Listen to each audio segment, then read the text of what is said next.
for today, the spontaneous Margaret Blackstock. Margaret, it's all you. Thank you, Toastmaster Abhijit. Today's Tall Tale workshop will be co-taught by Evelyn and Dennis Dawson. Evelyn Lee has been a Toastmaster for 14 years. She's an advanced communicator gold and has competed and placed in several District 57 humorous speech contests and evaluation contests.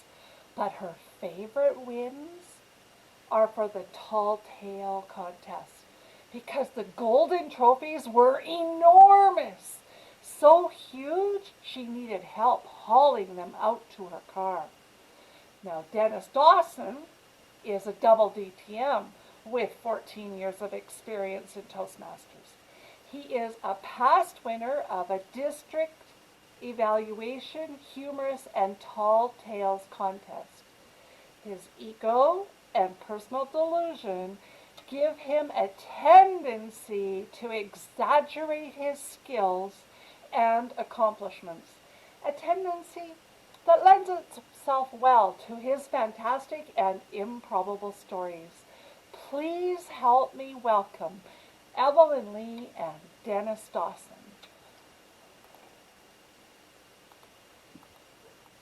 Thank you very much. Dennis, if you want to, oh, there we go. He's sharing the slides. Excellent.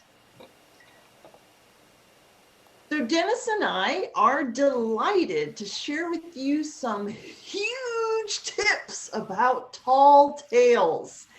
If you should have any questions during the session, please post them in the chat window and Abhijit will help monitor those for us. You can go ahead and click the next slide, please. Oh, you're on it. Thank you. What is a tall tale and how is it different from other stories? So a tall tale needs to have two things: a story with lots of exaggerations, but it's told as if it was true. So here's a little example for you. Last summer, I went mountain climbing in Yosemite. I was up high on a granite rock, my fingers clinging to a small ledge. I couldn't find a place to put my feet, so I had to perform a finger pull-up.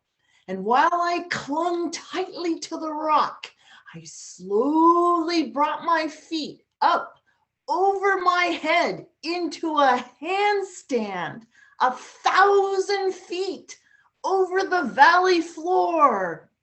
It was not a good time to look down. So a tall tale also should include lots of descriptive language. It's this descriptive language that helps bring life to the story. Here's another little example.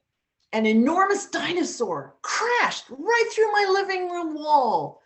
The noise as he roared blasted my hair back. I could feel wet slime on my face as his drool dripped from razor-sharp teeth. Now, the most important aspect of a tall tale is the exaggeration. And Dennis is going to talk to you about how to create exaggeration. Dennis?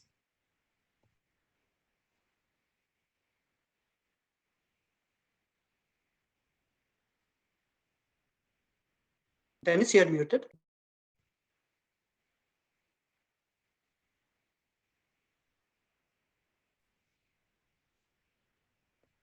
I think you're muted, Dennis. Oh, no. No. No. No, I just move my mouth like that sometimes and nothing comes out. I was chosen to talk about exaggeration because the truth is my skills are so much greater than Evelyn's. She felt embarrassed to try and speak about exaggeration when I'm in the house. Therefore, it is Evelyn with all of the knowledge, Evelyn with all of the beauty, and I I am the one with the skill at exaggeration, particularly of my own talents. Now, there is a wrong way and a right way to exaggerate. This would be a wrong way to exaggerate. Last Saturday, I took the whole day to clean the house. It was a huge task. Okay, it was huge, but where's the exaggeration? How huge were the tasks that I completed? This is Evelyn's fixed version of my story. By the time I finished cleaning the house, the inside sparkled. The outside walls were painted and I'd swept the entire roof, even hung upside down in the chimney to clean out the soot.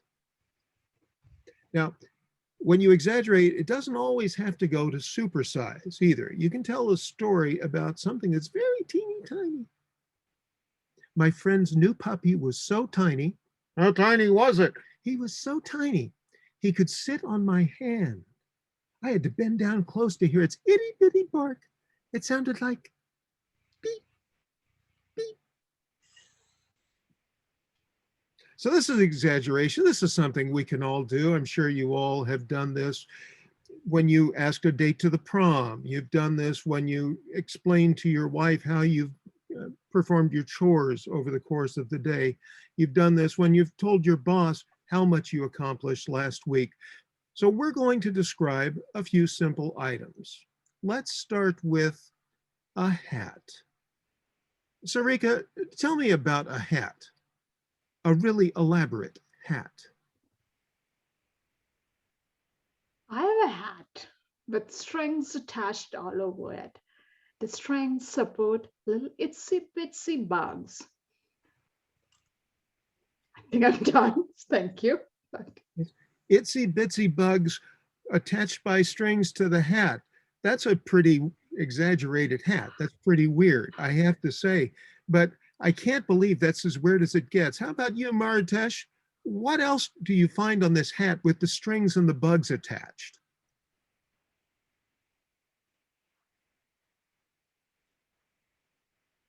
You're muted, Martish.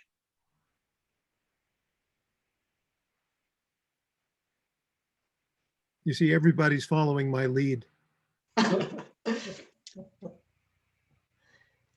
My hat is so huge that once I put it on, I start flying. I float up in the air. It just balloons like a big helium ball. A big helium hat. That's very exaggerated. Still with the strings, still with the bugs attached. What other accoutrements would you find on this hat, Malcolm? Oh, I'd have a big feather stuck on this. It goes way up to the sky, and the wind blows it side to side like this. And the things hanging are corks, because the corks the flies won't come when the corks are bobbing. You know, like Crocodile Dundee, I think, wasn't it? He had the corks hanging around. And then and of course the leather, the very finest of leather that made the hat up. And it fitted so perfect that even a gale-force wind wouldn't dislodge that hat from my head. Malcolm, you have the gift of the Blarney. That was a magnificent example of an exaggerated hat, but it isn't nearly as cool as Ramesh's car. Ramesh, how cool is your car? My okay, my car, when it really gets going, it doesn't remain on road anymore. It flies, and when it flies, I get the experience of your life. But you have to be careful as to when it will stop. When it stops, it drops exactly on the people walking on the road. So I have to really be careful when it flies that it doesn't really kill people when it stops. It's always better not to kill people. Apparently this is the 7, one of the best cars available on the market today. But Yvonne, you've got this flying car. Can you describe the interior of this beautiful, elaborate car? Did you ask me? I was talking to Yifang Zhu. Oh, okay, sorry. Yifeng, you're muted. I get this beautiful car. When it drive, it's fly. When it's fly, the color become rainbow color. Depends on the weather. If it's summer, the orange and the red stripe become wider. If it's winter, the blue and the purple stripe become wider. When my car slows down landing, the rainbow color becomes a pure red color again. So it sounds like if you go fast enough, you get the Doppler effect on the light. Amazing, an amazing story. This kind of story makes me hungry. Jamal, can you tell me about the most delicious cake that I could put on the passenger seat? Oh yeah, a delicious cake. I would put strawberry cheesecake with lots of strawberries and red roses, and lots of icing. And the icing is like fountain, with like water fountain on top. The icing just keeps flowing and just makes the cake very luscious and delicious. That sounds like a delicious cake, but there are a lot of people in this meeting today. Denise, how big a cake is this? Well, we have 42 participants in our meeting, Dennis. So this is going to be a very large tiered cake. Maybe the size that you would do for a wedding, because your weddings can run anywhere from 50, 100, or if you're Italian, more like 250, 300 people. So Dennis, I would say it's a pretty sizable cake, several tiers, nice, big and wide. And I like cannoli cake or chocolate cake. So that's my cake. What's your cake, Dennis? My cake, typical wedding cake, just like my bride. My cake was in tears on my wedding day. Thank you. I'll be here all week. And oh my goodness, she was just resplendent in that wedding dress. Niharika, how would you describe my wife's wedding dress? Your wife's wedding dress, full of frills. It was white colored, as all the Americans. And she was looking gorgeous in that, with that hat on her head. The dress was full of flowers. And she looked so good. I don't have words to describe any further. Over to you, Dennis. You may not have words to describe it, but Mary Lou, I know you have words to describe how beautiful that wedding dress was in that flying car next to the multi-tiered cheesecake. How was that dress decked out? It was multicolored and the kind of dress that a calypso dancer would wear. She had a hat that had fruit on it that matched the kaleidoscope of colors that were swirling around her. As the wind came, it lifted up the different veils, and people were transfixed by the movement of this dress. It almost seemed to lift her off the ground. Magnificent. Now, you see, this is the danger of keeping bad company, because as we went on, it got easier and easier to tell lies. So shame on all of you for your gross exaggerations, but congratulations. I think that you killed it on that particular exercise. There we go. Thank you, Dennis. Okay, I like the dog. That was very well done. I thought the descriptions were beautiful, lots of color, lots of detail. Now, when it comes to gestures regarding your tall tales, you can go to the next slide. You want to exaggerate your indicators. So for instance, if I caught a huge fish, I'm going to extend my arms and hold them out to show it was huge. It almost capsized my boat. And you want to hold your gestures out. That helps strengthen the exaggeration.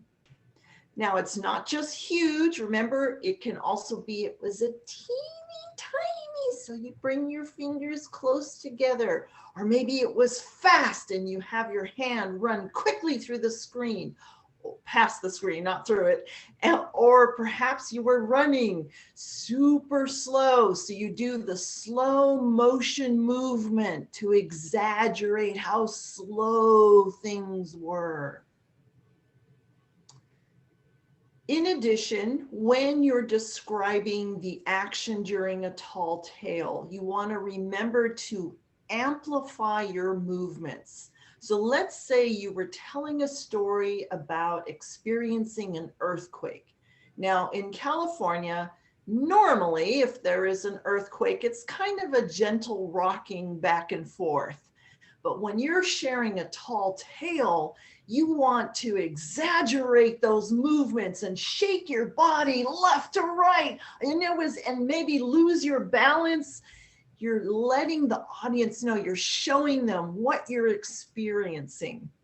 Same with if you were fishing on a boat and you're fighting a large fish, then lean way back and pull your hands as if you're fighting that rod. And let's say you're trying to sneak up on something, you're tiptoeing, so slow it down, and as if your motions are much slower, that can often indicate quiet and slow. All right, your facial expressions during a tall tale are what really help the story seem real. Just like with your physical gestures, you also want to exaggerate your facial expressions. In general, what I tend to see people do, and partly it's because they're nervous when they're sharing a story or a speech, is they'll say, "Oh, I was very happy," and they have a quick little smile. But this is a tall tale, so you want to grin, a big, wide grin, and hold it to show you are happy. Or if you want to indicate you're sad, then go ahead and pout, almost like a little kid. Your bottom lip is sticking out. Boo! Or if you're frustrated, grit your teeth and lean into that camera. Ah. Now here's a quick little example. When I saw my lottery ticket was a winner, I was so excited. So I'm grinning widely and I'm clenching my fists and I'm leaning into the camera, all to convey a great deal of excitement and happiness.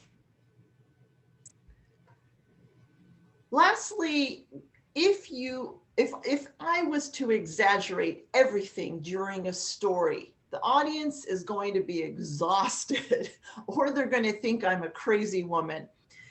So what you want to do is exaggerate.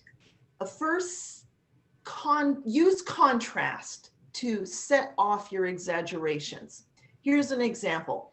If I wanted to exaggerate my gestures when talking about an earthquake that happened while I was at home, then before the earthquake takes place, I need to act relaxed, maybe even bored. I'm telling the audience, yeah, I was sitting on the couch with my remote control, just clicking randomly through the channels, trying to find something to watch when earthquake, and then you're shaking all over. So that contrast of just sitting bored then conveying the excitement during the earthquake. That contrast will be a lot of fun for the audience. All right, so at this point, I was going to share an actual story. So I think we'll have to have you stop sharing the screen, Dennis. And that way they can see my facial expressions. Okay. So normally in the springtime, I like to go into my garden and enjoy observing nature all around me, the beautiful flowers, the things that are growing. But that's what used to be. You see, in the back of my yard is a very large birch tree. Its white trunk soars up to the blue sky, and long branches droop down, and they create a beautiful spot of shade. And that's where I sat in a comfy chair, reading a book and listening to the soft tweeting of birds. Caw, caw, caw! A raven at the top of the tree interrupted my reading. Caw, caw, caw, caw, caw! I couldn't see what he was doing. There was a lot of flapping and cawing. Then I heard the sound of something dropping through the branches, and plop, right on top of my book was this enormous spider, the size of my hand. It was orange bodied and neon blue legs. It sat a moment on the book. I thought, I will back slowly away from this spider, when it jumped onto my arm, crawled up my shoulder, up my neck, and then clung to the underside of my jaw. I clamped my lips closed, and I thought, don't open your mouth. Just then the raven flew down and landed on this shoulder. Caw, caw, caw! This was such an impossible situation. I wanted to say, are you kidding me? But I only managed to say, "Arr!" and the spider ran into my mouth.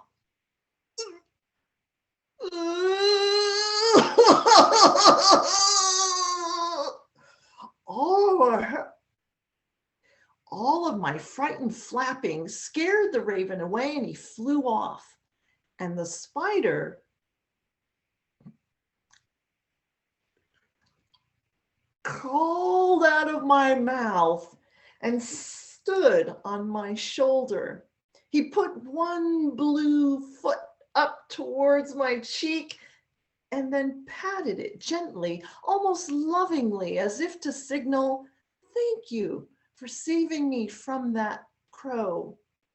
Then he turned his bottom to the breeze and shot out a filament of silk that opened up into a balloon shape.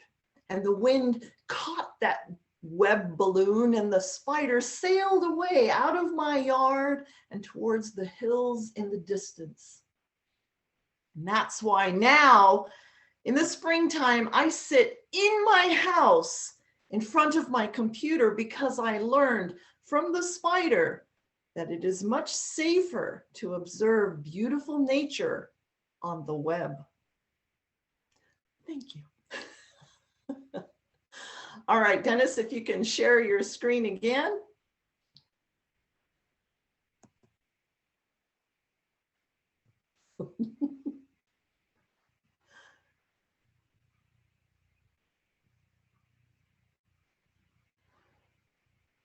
All right, so what we're going to do is an exercise, and this time we're going to go into breakout rooms. But before you go, pull out your camera or someone and take a picture of the instructions. So you have 3 options here, and in your little breakout rooms, you'll be able to tell a little tall tale about one of those options. Remember to include facial expressions and gestures and descriptive words. And Abhijit, I'm Yes. assuming, How many people you want in one room? I think, how many people are total in the whole attendance? 40. 40. So are you able to do 8 rooms of 5 or? Yes, yes, I can do that. Okay.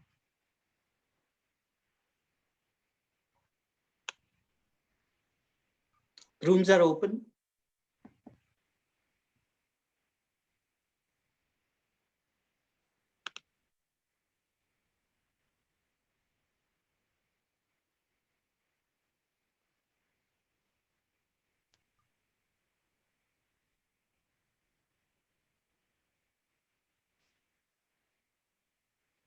So if as moderators, can Dennis and I go in and? Yes, yes, you are the, let me see. Oh my goodness. Let me see. Yeah, I can make you the host and then you can go into the rooms, okay? Only one person can go. So you are the host, Evelyn, now. All right. You can make Dennis co-host and me too co-host, okay? But I don't know how, I don't know how to get into, oh, I see. Okay, Do I just, click breakout room? Yeah, what you can do is first, before that, you can make Dennis co-host so that he can also go to breakout rooms. So click on his name. Click and on then it will give you an option, second click, right click, and then it will give you an option to. And make him a co-host or make him a host? Co-host. Yeah, and make me a co-host too. So, yeah. All right. Perfect. Perfect. Perfect. Yes. Awesome. We can go into any rooms now. Okay. I think. Oh, it's only you can go. Only I can go? Yes, yes. Well, we can just, I'll just wait. I won't go in. I'll just wait and then we'll talk about it once they return. Yes. Evelyn, it has been fun. I'm enjoying it thoroughly. Good, good. There are people coming from Denver who want to recruit you guys to come there, Oh. So it's Yeah, with Zoom, you can go anywhere in the world. Yes, yes. Well, did you see Evelyn earlier? I got another invitation to do a Tall Tales talk. Yes. That was out of the blue. So that's only 25 minutes. Oh, So, I saw that one. Okay. Yeah. We'll discuss that. Yeah. Yeah.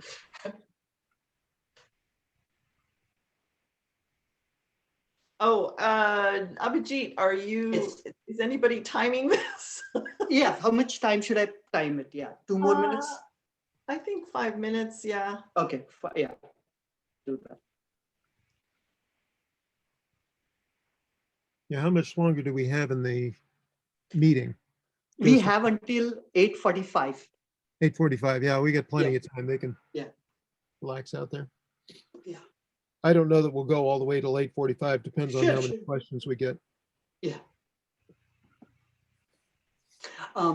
Evelyn. Yes. April, May, June. You want to do humorous speech? How to do a humorous speech? Let me think about that one. Yeah, please, please, please. Yeah. Okay.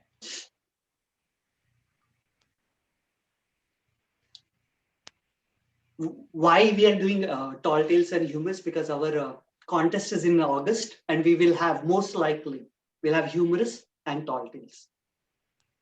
Oh, really? Those two together? Okay. Yes. Yes. So you don't do humorous and then evaluation or something like that, or? So what happens is our humorous and international speech are same. They are, humorous is in fall, international is in spring, but the other 3 contests, they keep on rotating.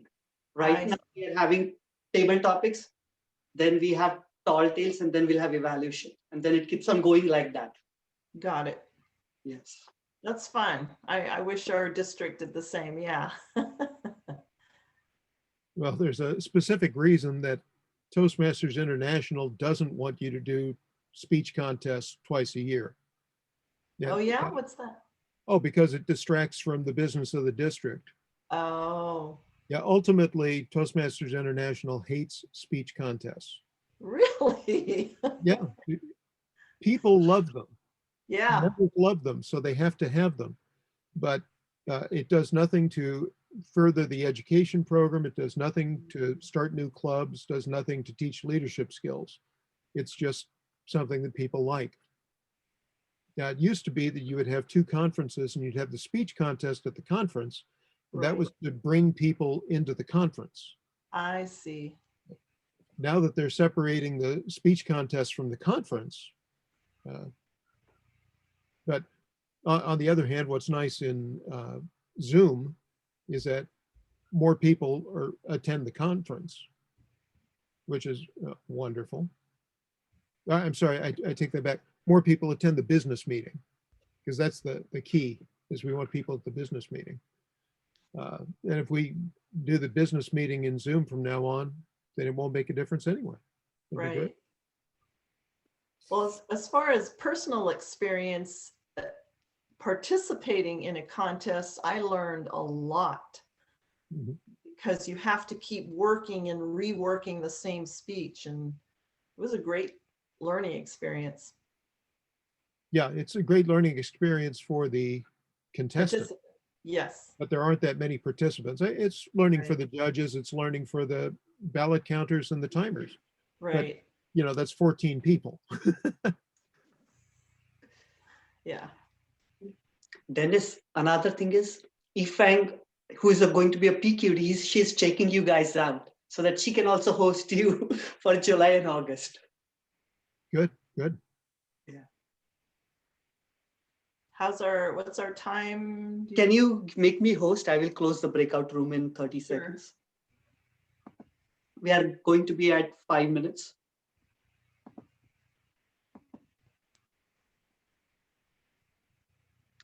Should I give them a warning of 2 minutes, or should I just close for 1 minute warning? A 1 minute warning, I think, is fine. I imagine a lot of them are finished. Yeah. Okay.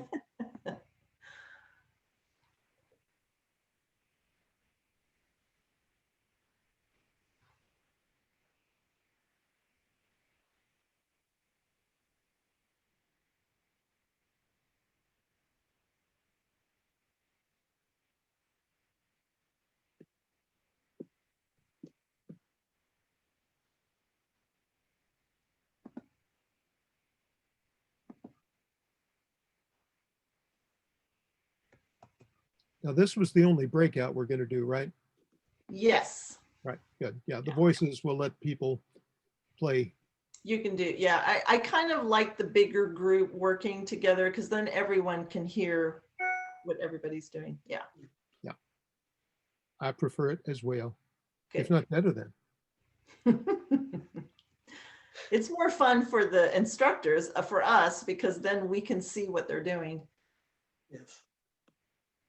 Apparently, Yana just gave her speech because Greg sent an email saying, great job. Oh, good. I hope she places. It's an excellent speech. I hope she wins. I hope that she goes to the big stage. Yeah. I think that she's got a winning speech there. Perfect. Perfect. Yeah.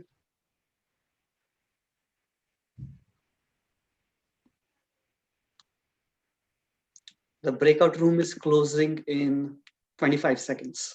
Okay. Thanks for handling that, Abhijit. Anytime, anytime. Michelle, where are you from? Hi, everyone. I am from the Philippines. Glad to be here.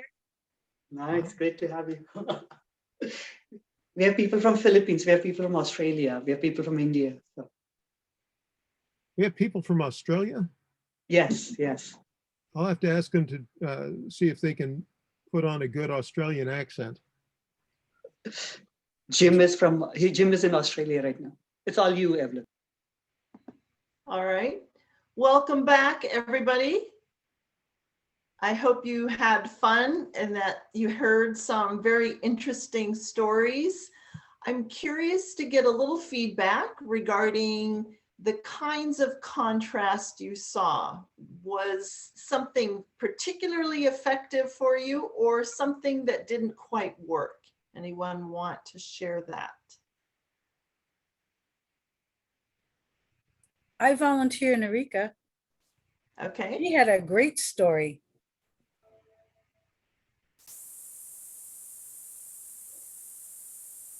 And what was it that you really liked about her story? Her gigantic rattlesnake and the gigantic mongoose that ate the rattlesnake. Very good. So she In built contrast even to farther. Yes. walking through the hills and peaceful, enjoying the bird song. Nice, nice, very good. Did anyone do the option, let's see, the option 1 where you were quietly reading when a spider fell onto your head? I did that. Okay, and how, if you were the person doing, in order to convey it to the audience, did you imagine it really happening in your head? Yes. And does that help then the fear really come out to express on your face? Yes. I actually also yelled when the spider fell because I put myself in that position where the spider actually came and fell on my shoulder and then on the book and then on my phone, and I dropped the phone and everything went wrong. Good, good, good, good. Yes, so the story built from there. Very nice, very nice. Thank you. And for option 3, there was someone who was bored, but then got the 4-shot espresso. Did anybody do that? Yeah, I did. I did. Okay.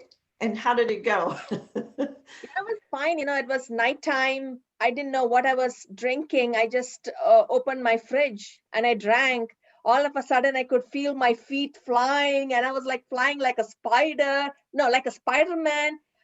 Opened the door, went, and ultimately I smashed a traffic light and fell on the road. And cars are going at 100 miles an hour. And ultimately, I ended by saying it was a dream.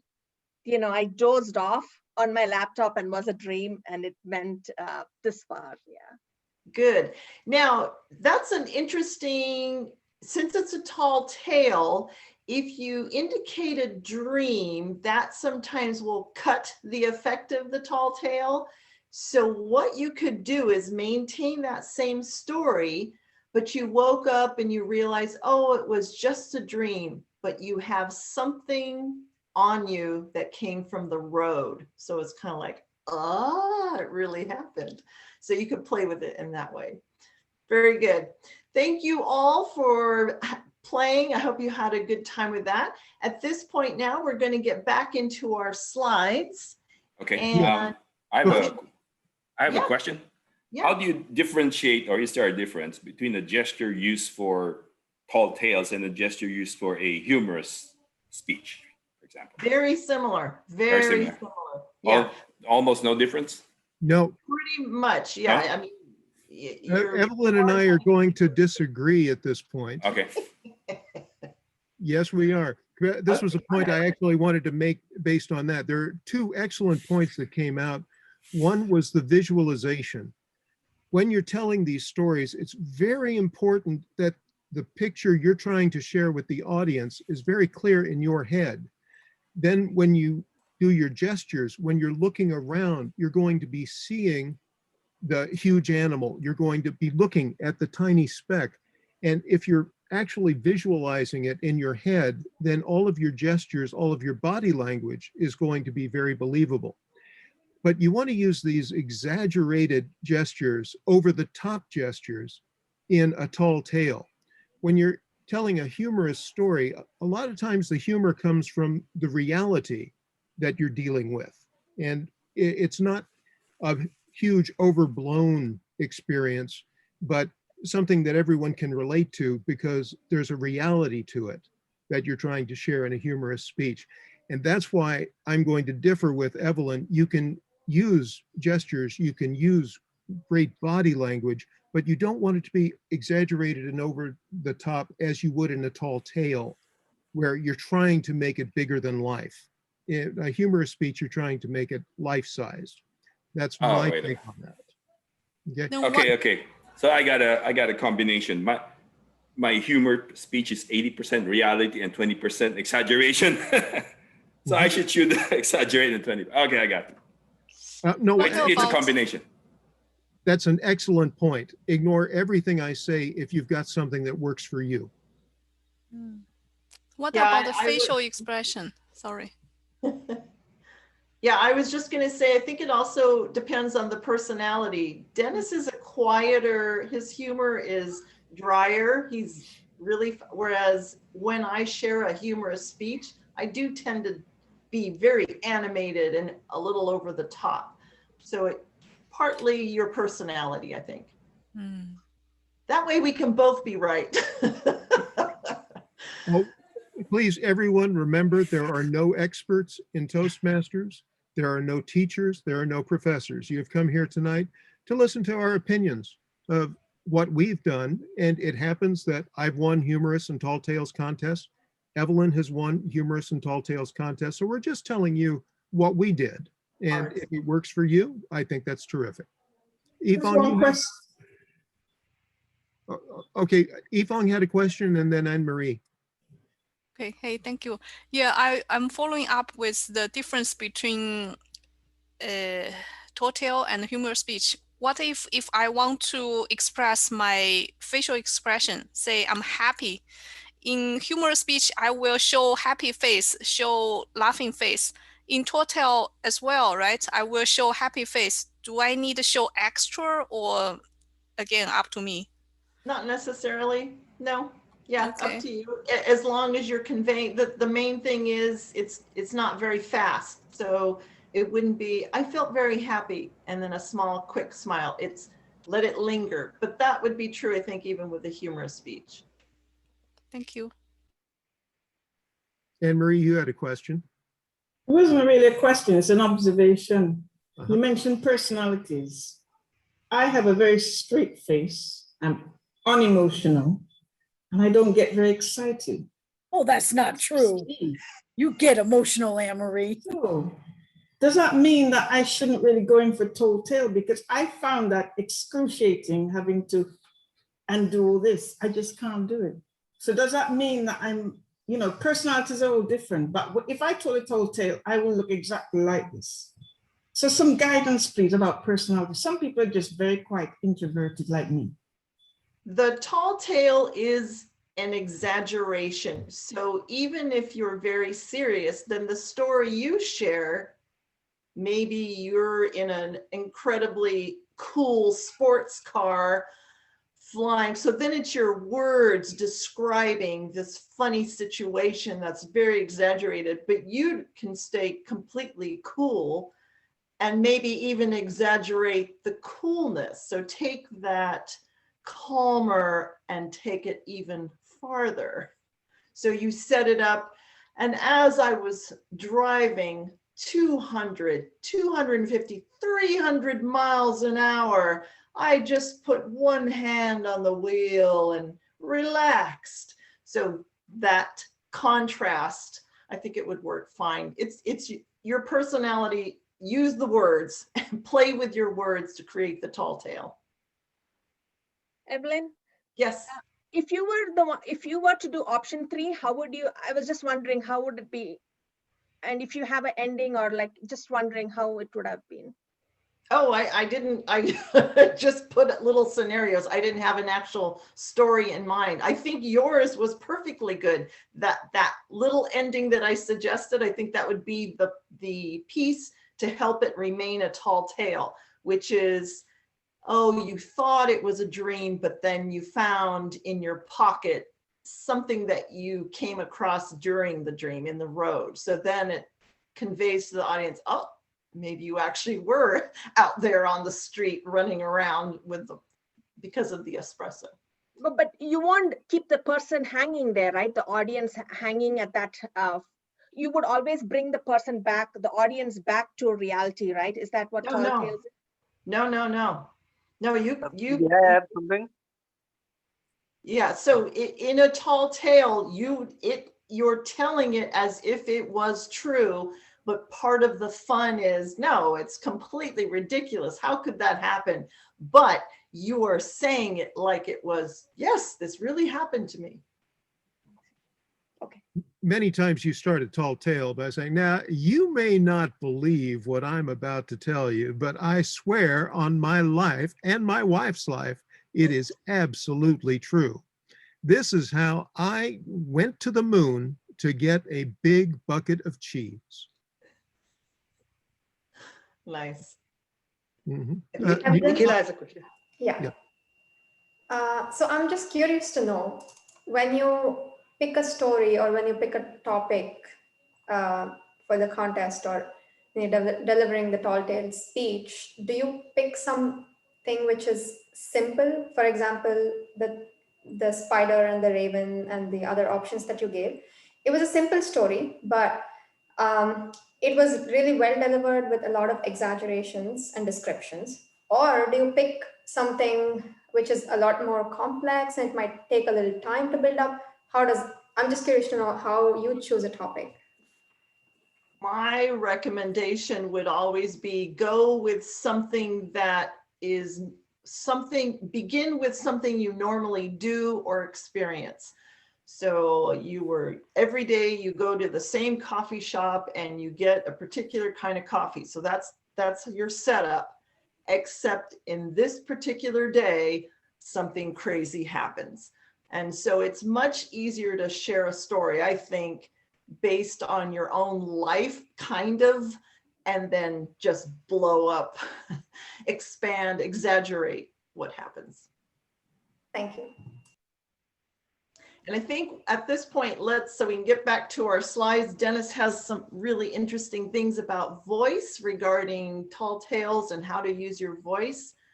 Dennis, did you want to share your screen again? There we go. I do want to share my screen again. Okay. We'll talk about ways that you can use your vocal variety to enhance your storytelling. Now, very often in storytelling, you want to use dialogue, have characters speaking. You can have one character speaking to the audience. You can have two characters speaking to one another. When you do that, you need to have distinct voices for the characters that you're using. Now, many people say, oh, I don't do voices. I don't know how to do that. But it's actually very easy to pick a voice to use for any character that you want to bring along. Right off the bat, you can just vary the pace with which they speak. So if you're telling the story of the tortoise and the hare, the tortoise can say, I will be the first to cross the finish line. And the hare, of course, is going to disagree. You think you can beat me? Crazy, crazy you are. Crazy, you turtle boy. Can't catch me now. Off you go. You can deal with it just using the volume. George? Yes, father. Did you chop down this cherry tree? I cannot tell a lie. I chopped it down with my little axe. Or you can use melody when you're trying to convey a character. Did you know that in English, when we ask a question, we always go up a semitone? And when answering a question, did you know we always go down a semitone?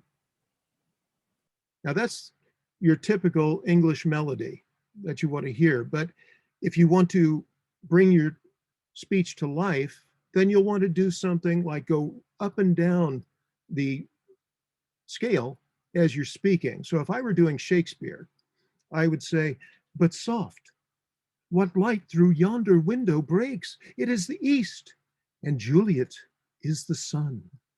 Arise, fair sun, and kill the envious moon, who is already sick and pale with grief. The flip side of that, if you were playing a bureaucrat over at the DMV, you would use a complete monotone. Next, first name, last name, spell that. So you don't have to get into very elaborate voices in order to do your characters within the stories. If you like, what you can do is copy the style of a famous actor. Now, I never say I'm doing John Wayne, because if I say I'm going to do John Wayne, you listen to me, it doesn't sound like John Wayne. But I can do a tough, rough cowboy who speaks in stilted sentences. I don't have to sound exactly like John Wayne, but I can try to channel him the way I would speak if I were speaking in his form. Now, of course, the other side of that is accents. You can do your British accent. You can do the French accent. Many people use the Eastern European accent, or the Irish, always after me, Lucky Charms. You can have the upper class New England accent, or the Bronx guy, a very sophisticated Kentucky accent, or somebody from deep down in Texas. All of these accents don't have to be perfect. They can actually be very specific and nuanced if you're trying to do a specific area. I record books for LibriVox. This is where they have you record books that are in the public domain, and the recordings can then be downloaded for free. It's great because people who are blind or whatever can get access to these great pieces of literature. One of the things I did was put on a vocal variety workshop, and I had somebody who participated. He happened to be from England, and he said he was going to do a bit about doing a variety of accents. He went on for 30 minutes, and he was telling you what the different accents are on streets of London. This is the Upper East Side, and this is how they speak down next to Killaney Circle, and he was doing these very specific accents for each area. So we're not even talking about the way they speak in Liverpool or Manchester.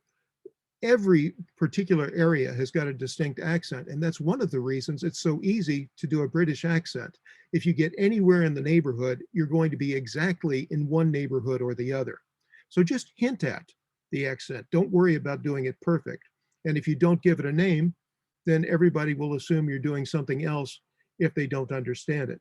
Now, what's really cool is any kind of accent you want to learn, you can go out on the internet and find a video example. So here's just a taste of the 2-minute Scottish accent here. Hello folks, my name's Matt and I'm here to do a Scottish accent with you in under 2 minutes. Let's get started. First, you start with the oo sound, which actually turns foot into foot, which turns should into should, and turns pull into pool. Now you have the sound, which turns yet into yet, which turns settle into settle, and turns interest into interest. So now you have the. So you get the idea. You just go out, you look at these videos. He's going to tell you that you have to tap your R very lightly, and you practice these things, and you get a nice little accent that you can use just to give a little extra flair to your stories. So I can't recommend that enough. And you will find a YouTube video for every accent in the world. Be careful not to turn your accent too cartoonish. You don't want to insult a particular area by doing a very exaggerated sort of accent. That's not very politically correct today. So many times if I'm going to do an Asian person, I don't try and do the typical Asian accent you'll hear. I'll just speak softer. I'll be more polite than I would in my normal English, and very often that will pass off as my Asian accent. Right now, it's a very bad idea to do an Indian accent. They had to yank the character of Apu off of The Simpsons because it was so offensive. So these are the things that you want to be especially careful of as you're trying these different accents. But you'll notice I said I did an Eastern European accent. And when you do Eastern European, nobody can get upset because it's not obviously any one country. You can also do an Aggie accent. You don't say it's Texas, you don't say it's Alabama, you don't say it's Louisiana. It's just some Aggie, somebody, an agricultural person from the deep sticks. As long as you don't name a state, nobody can get offended. Oops. There we go. Oh, it's my turn to tell a story. All right, so this is my story where I'll use a little bit of dialogue to bring it along. Story called Take Out the Trash. 6:30 a.m. I was awakened by a large truck rumbling down the street. Blinking groggily, it occurred to me I hadn't rolled the trash cans out to the curb. I got a big jolt of adrenaline, you know how that goes. Leapt out of bed, rushed out to the kitchen, grabbed the big can, and I started emptying all the smaller cans into it. As I was headed to the door, my wife shouted, "Did you get all the trash?" Yes, I got all the trash. You never get all the trash. Did you empty the basement? We don't have a basement. Yes, we do. Since when do we have a basement? Since we moved into this place. You never listened to me. This was a distinct possibility. I'm not always the best listener. Where is the door to the basement? In Casey's closet. I went to my son's closet, moved aside a stack of games, and found a trap door in the floor, which I raised to reveal a narrow set of stairs descending into the dusky dimness. I cautiously crept down. Gaps in the floorboards produced slivers of light thick with dust motes. The smell was rich and multifaceted, a thick, shifting pate for the olfactory of moldy oranges, alcohol from fermenting potato peels, soggy newspaper, and underlying it all, the sickly sweet smell of decaying animal flesh. I thought, I'm going to need a bigger can. But as my eyes adjusted, I could see a clear path down the center of all the refuse, ending with one of our plastic garden chairs. Welcome. Please be seated. I sidled over to the chair, which actually appeared to be cleaner than the chairs in the garden. I sat. We hail you, oh, maker of the feast. From the darkness emerged a bloated, shaggy gray rat the size of a chihuahua. Then the air came to life with squeaking and chittering as mice, rats, cockroaches, silverfish, and possums and raccoons all crept out.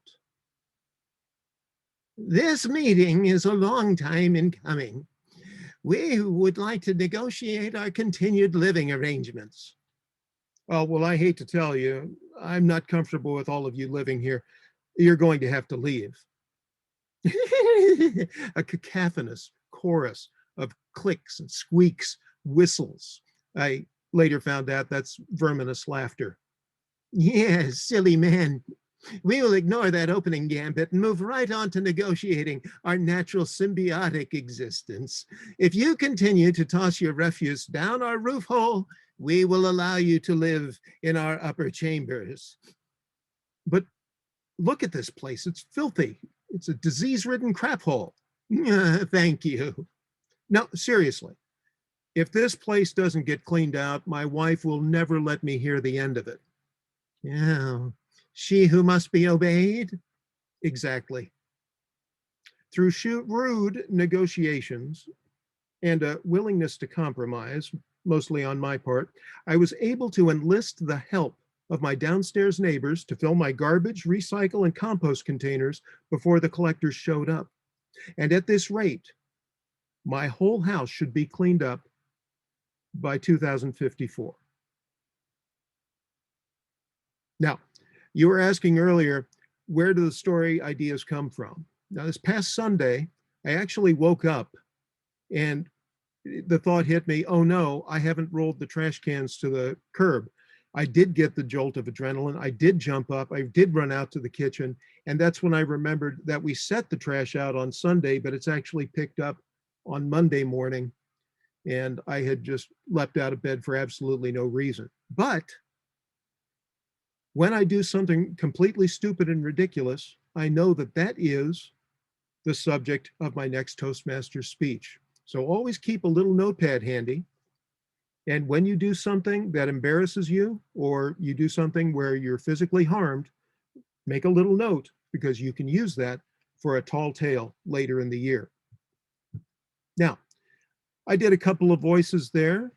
Let's have another little exercise here where we have two different characters. And all I'd like for you to do is give an example of how you would imitate a store clerk talking to a customer. I'm going to start with Abby.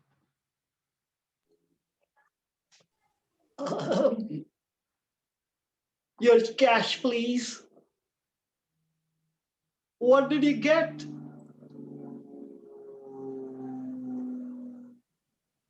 That's a lot of milk. So much. For what? Very good. I really liked the way you imitated an airplane with that. And what you were going for in the difference between the two voices was the way the customer spoke with an extended, I'm sorry, stretched out his words, and the store owner spoke very quickly. Okay, I'll go for that. Let's see, who is my next victim? I will, look, Jim 1, we haven't heard from you at all today. Can you give us your best interpretation of a store clerk and a customer, with a great deal of contrast between the voices? Madam, these dresses are very expensive. What do you mean? Perhaps Madam would like to have a look at the dresses on the other side of the store. I think they are more friendly to your wallet. All right, very good, very good. I love it. I am going to jump over to, who haven't we heard from yet? Kennedy, you asked a question, but you haven't actually participated. Let's have a dialogue between a knight and a dragon. Begone, you foul beast! I have had enough of your breath breathing down our town and our castle and our princess and my art. I say this is your last day. Ho, ho, ho! I will blow and blow and blow, and you will be begone. Whatever you say, we will not hear from you again. Ho! Ho! Bye-bye now. Magnificent. Let me see. We have Michelle from the Philippines. Let's have a dialogue between an ant and an elephant. I have a question. Can you tell me where my mother is? I have no idea what you're talking about. I am just passing by to get to the next mountain.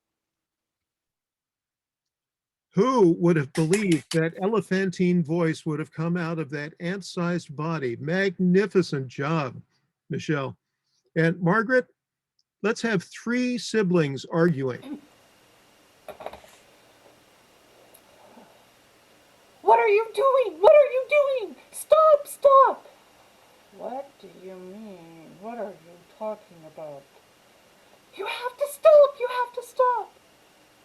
No, I don't. I'm the big guy. Back to you. There we go. Yeah. Very distinct voices. I appreciated that. And by changing your body position, we were able to follow that it was 3 different people. Nicely done. You see, this isn't rocket surgery, folks, when you're doing the different voices or you're doing the different characters. All it takes is a subtle difference in order to make a distinction and enable the story to move forward. All right.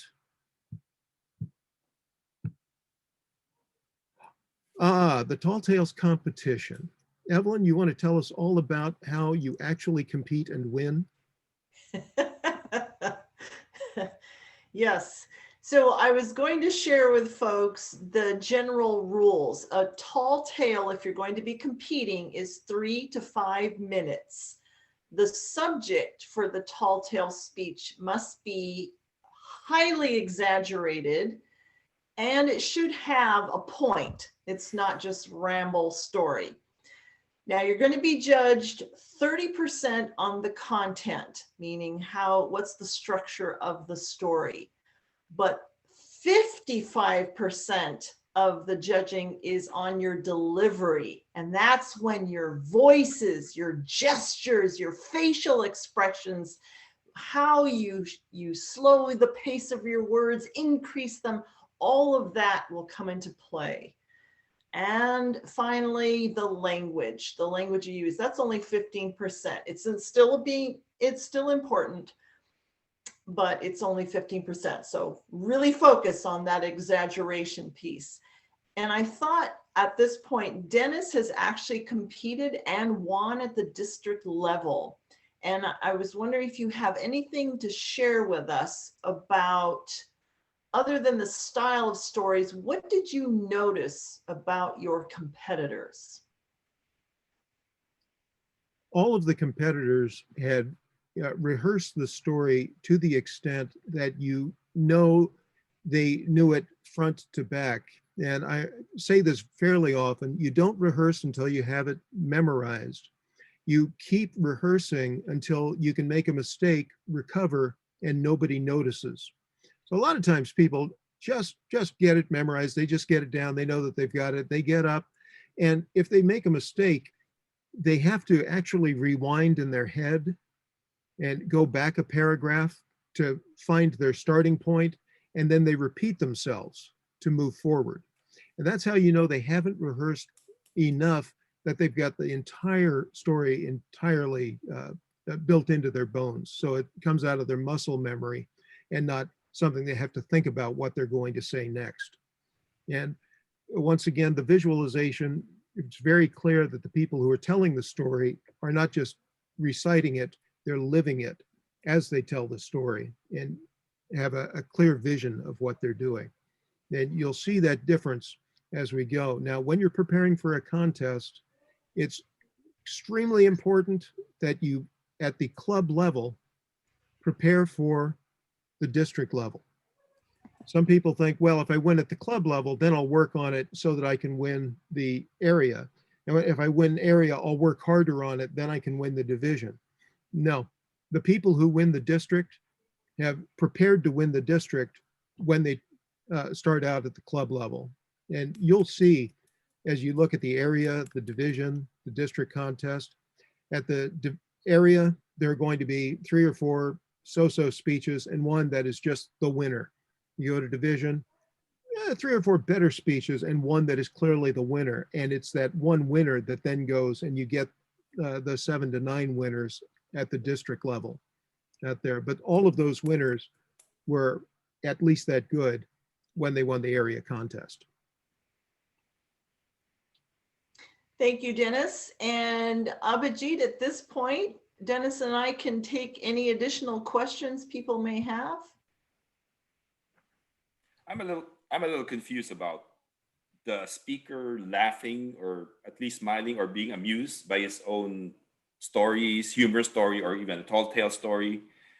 I don't know when one works better than just telling it with a straight face and telling it like, you know, there should be something there. You're smiling, and because that smile usually gets the audience laughing too, as against to telling a tale, a punchline that with a straight face. I don't know. Yeah, go ahead. All right. I was going to say Jean Kerr was the wife of the play critic Walter Kerr. She wrote Please Don't Eat the Daisies, but one of her tenets was that the more laughter there is on stage, the less laughter there will be in the audience. And so if you've ever seen a comedian laughing at their own joke, it does not sell often to the audience. will say I'm obviously a very deadpan comedian. And so when I tell a joke, I try to keep my face absolutely poker face. If you laugh, I think it also may often pull the audience out of your story, because now you're yourself instead of being the character who was supposed to be serious. It's tough, especially if you're being very silly, but you try to maintain that seriousness for it to be even more effective. Now, the one time it can work is if you're laughing with the audience. And you're sort of describing this thing that's happening out there. I couldn't believe what I was seeing. It was my mother. She was completely naked and she was covered in chocolate fudge.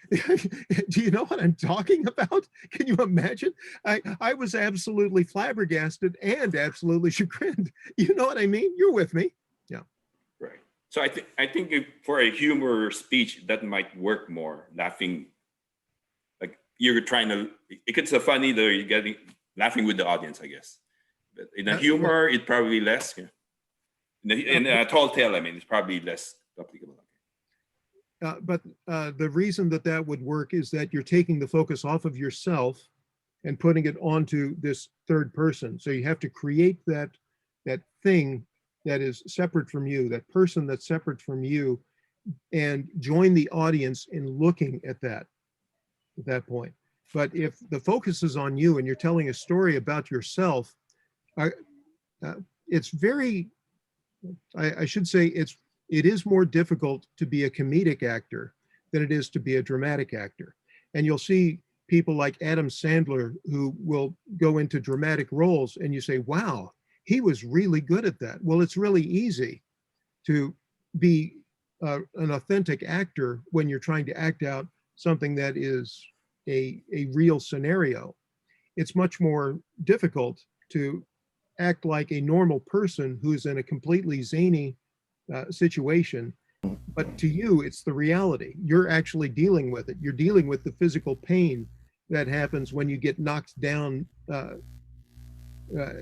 or fall off of a building or get blown up in an explosion, or you're falling off the edge of a building and clinging on for dear life. All of these comedic situations, the comedic actor has to treat it like it's absolutely serious, but we're laughing at the situation they find themselves in.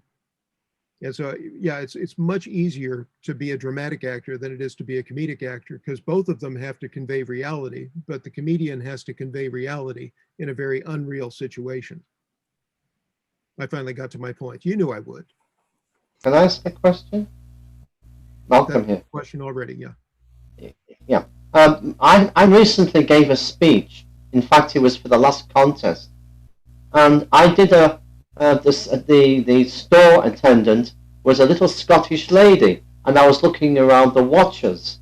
And so I was looking at the watches, and then I heard this voice from behind me. Oh, that's a funny watch. And something like that. And then after the speech, I got comments saying they didn't understand what the store lady was saying. And then I realized that one of them was an Asian lady and another one was from somewhere else. So that was a problem, that they didn't understand the Scottish accent. And would that go against me in a contest, do you think? Well, I'll tell you right now, Malcolm, I didn't understand what you said either. So I wouldn't blame yes, you did. Why you did? Why you bad boy? Did anybody get that? No. Yeah. So as you're doing these different accents, you do have to still enunciate well enough that people can understand your words. And you can do that by slowing down. Maybe in this case, you wouldn't go into such a high falsetto for that particular voice, and it might be easier to understand. It's a funny voice, though. Maybe I should have a little sign that says what it is I'm saying. Yeah. Or yeah. You could be the interpreter as well. Oh, there's a big bunny tail, they'll have you. What she was saying was obviously that was not the right sport coat size for me. Yeah. Good. Yeah, that's a good idea. Yeah. Okay, good. question. So Tall Tales is 3 to 5 minutes. I was wondering, why is it shorter than the regular speech? Another question is word count for it. I assume it's shorter because it's so exaggerated, and maybe often people just start to ramble. So it reined them in to, let's stick to the point and finish more quickly. I don't know about word count. Word count. Yeah.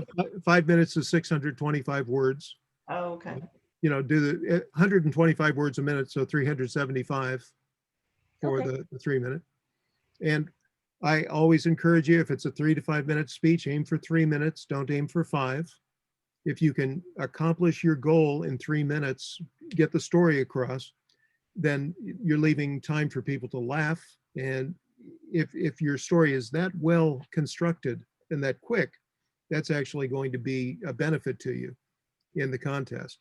But as Evelyn alluded to, one of the things we want to avoid in our tall tales is telling grandpa stories, where we just kind of, you wouldn't believe what happened. I had these chickens and they were really big chickens, and I would feed the chickens the chicken feed. We called it Purina chicken feed. That's the brand that they made it from. And we would feed them the Purina chicken feed because we didn't want to feed them the regular cow can chicken feed. That wasn't the good chicken feed. The good chicken feed was the Purina. What was I talking about? Oh, yes, them chickens. Yeah, that's the kind of story you want to absolutely avoid in the Tall Tales contest. Be sure that you have a point and you're always working toward it.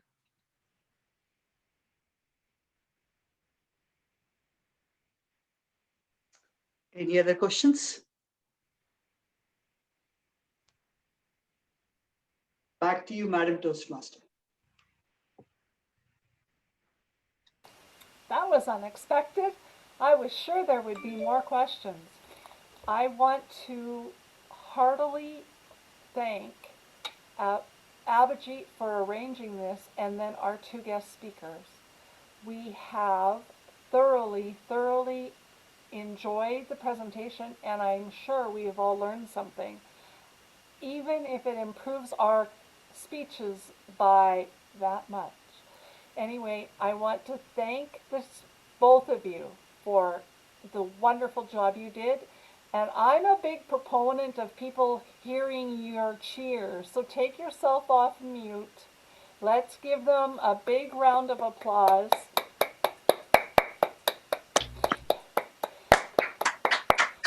Thank And you Margaret, very much. Margaret, I have a big shout out to Michelle. Michelle is Okay. not a Toastmaster yet. She just graduated from Speechcraft. And here she is at an advanced club participating in a Tall Tales story that she probably never heard of until tonight. Yeah. Yay. Yay. That's awesome. Evelyn, I love the slides. They were beautiful. I'm so glad. They were fun to put together. Spent hours on that cartooning.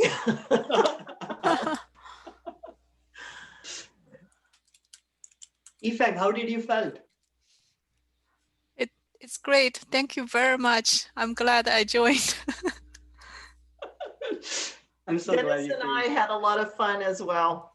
It was my, I think, one of the few times that I get to partner with him, and we like hanging out in our home clubs, and this was a chance to work together to share our knowledge with all of you. It was a lot of fun. Yeah, the secret is Evelyn and I wanted to have some fun. You just happened to be here. That's okay. You had just much fun. Okay, I think that way then.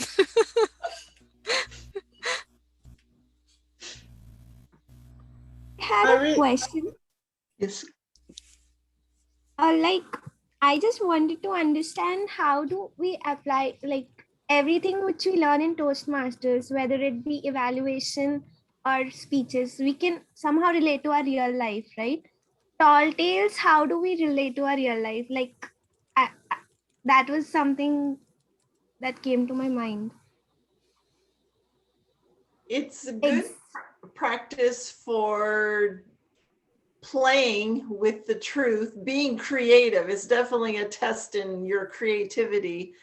And it's in life, I don't know if you do this with your friends, but you might tell a little short story that's exaggerated because you're going for a laugh. It really is going, you're looking to amuse people.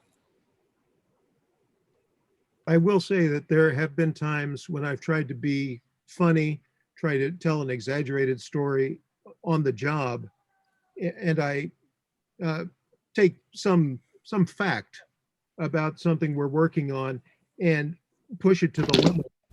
But what happens is somebody else listening in the meeting says, now wait a second, and they come up with this great idea only because I loosened up the thinking in the room. Their idea has nothing to do with what I said, but it enabled them to make a leap that they wouldn't have made otherwise. And suddenly we've got this fantastic idea and I get the credit. Got it. Thanks. Just a comment. I want to learn an American accent. I really do. So this has been so useful, and I want to get the Indian accent correct. So I think between us, we can learn each other's accents. Wouldn't you not agree? Yes? Yeah, it's very true. To do an American accent, you just have to lower your IQ by 20 or 30. Really? I can say, have a nice day. That's very American. That's right. I can smell, I can say, smell the coffee. Coffee, yeah. That's New York. Yeah. Definitely, Guys, definitely New York. Yeah, guys, this is my name is guys. Yeah, guys, my name is Sugan Kumar. Thank you so much. It was a lot of fun, and I wanted to thank especially Abhijit for letting me come in.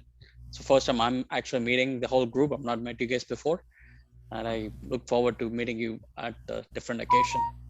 And I have sent you the link.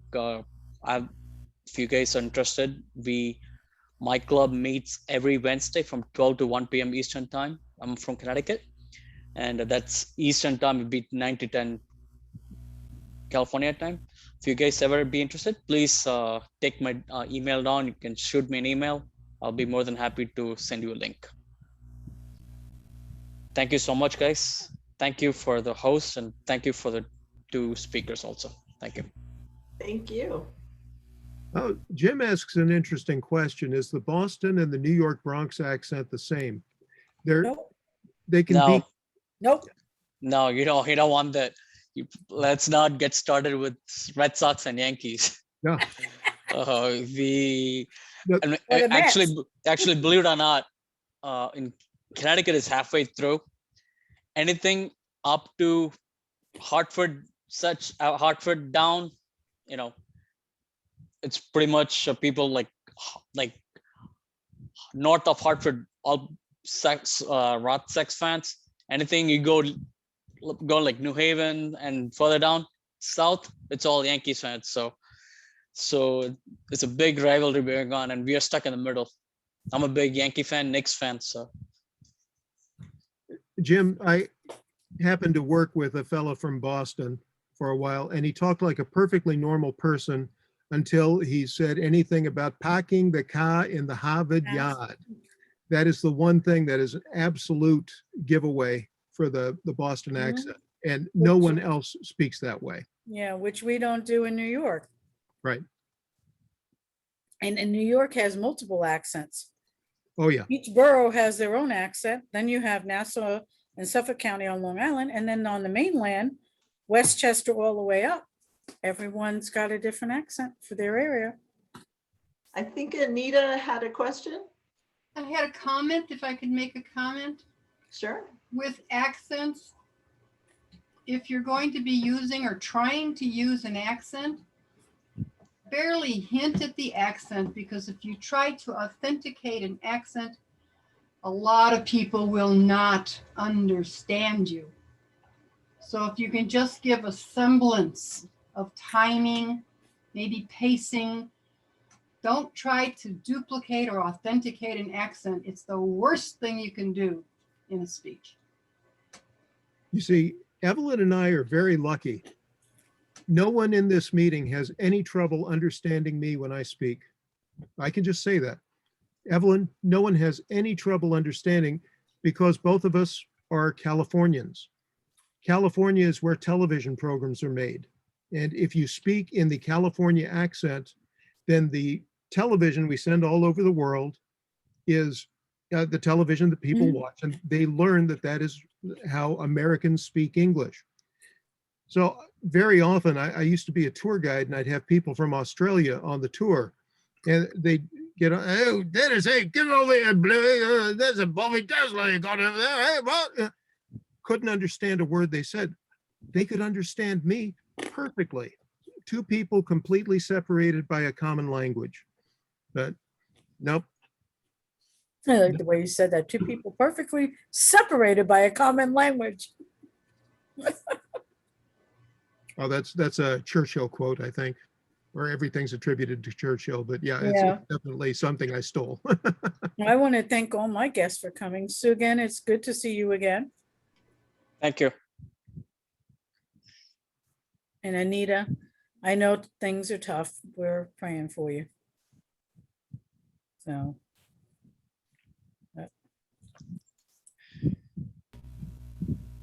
Evelyn, if I want to practice this, is there resources that I was just wondering, are there ways to practice?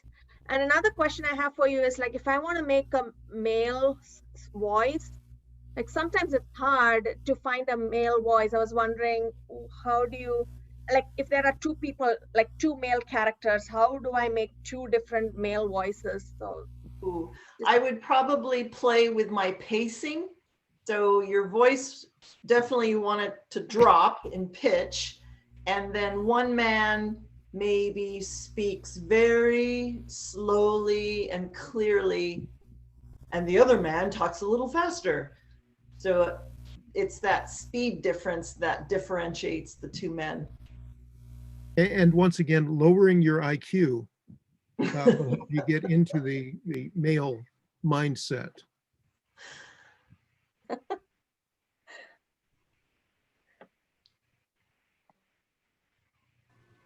Well, thank you all for letting us share and have fun with you.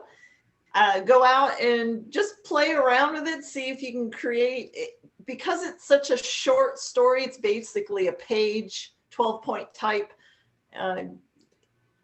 Practice it, see what comes out. Start with something that you do every day or every week. The other day I went to the grocery store. I had to buy myself a bag of apples. Okay, and now what happens when you try to buy that bag of apples? So you start with something that's ordinary and see if you can create some cute little story off of that. All right. Have a great night or morning or wherever you are. Take care. Bye. Thank you so much, Evelyn and Dennis. Thank you. Thank you. See ya. To guests for coming, to Evelyn and Dennis for presenting, and for all our participants. Thank you all. Good night. Thank you. Yeah. I had a question for Dennis. If Dennis can stay longer, a little bit. Oh, good. Did Evelyn leave? Good. No. Let me Oh my correct. gosh. Oh, no. Yeah, actually, I think she did leave. Good, good. Well, yeah. Okay. Yes, Jamal, you have a question. Yes, Dennis, yes. I had a question. This had to do with today's morning workshop. Like, you did the evaluation, and then I came to know you're from San Jose. The question I have is, like, you kind of mentioned about servant leader. So I wanted to know a little bit about what is, from your perspective, a servant leader, and what are other leadership that you know of. So because I'll be doing the leadership pathway, but just wanted to hear from you about servant leader qualities.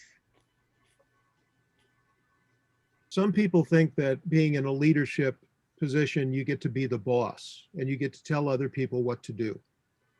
That can be the case in the workplace if people are going to yeah, they have to do what you say because you are paying their salary. And so you have a certain amount of influence as far as that goes. But if you use that as the basis for every interaction, they're just going to quit and go find a job someplace else. What they're going to look for is someone who is going to mentor them, who's going to nurture them, who's going to understand their particular needs and try to assign them tasks and opportunities that are going to be in line with what they want to do with their lives. When you get that synergy where someone is doing what they love and they happen to be doing it in service to the company's greater goals, there's nothing better. That's why you end up with people who are working 50, 60, 80 hours for their work, because their work is what they enjoy doing. It's their leisure. Now, Daniel Pink will tell you that what motivates people is not a lot of money. It's not a car or a vacation. What makes people really happy is doing meaningful work. And that's why you'll see people who go to their day job and then in the evenings they go and volunteer someplace, because it's the volunteer work that actually gives them that good feeling that they're contributing back into society. And the more you can do that in your day-to-day job, the happier you're going to be in general. So as leaders and Toastmasters, we're not paying anybody. The only thing we can do is influence people to do what is in their best interest and do something that happens to benefit the district as well. So as a servant leader, I'm not going to be telling people what to do. I'm going to ask them what their strengths are, what their interests are, and find ways to plug them in and give them opportunities. A servant leader removes barriers that prevent people from doing their best work. And that's what Toastmasters leadership is all about. That's what we learn here. And you take these skills out into the real world, and suddenly you're the most amazing manager. That's the person that everybody wants to work for. You're the manager that trains other people to be excellent managers, and you gain that reputation. That's what Toastmasters can do to improve your professional life. Thank you. Mm-hmm. Yes, I have no opinions about this, obviously.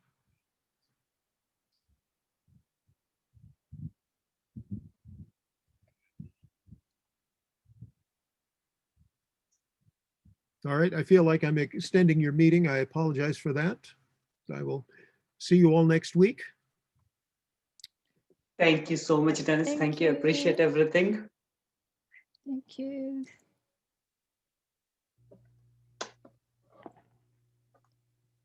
Wow, Margaret, it was fun, right? So much of energy was there in the meeting. It was like, oh my goodness.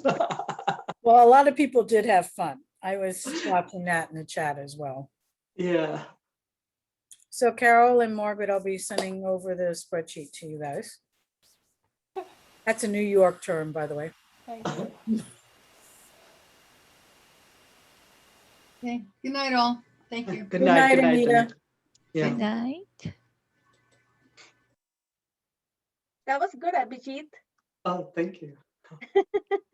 I really enjoyed it. Yeah, a lot of learning. So what's good about attending workshop in person is you can interact more better than recording, because once you're recording, you're just passively listening it. But here, you're like interacting. Yeah, so that's Yes, good. it is more fun. Yeah. When can we get the recording of this? I will publish it tomorrow. No, Sunday.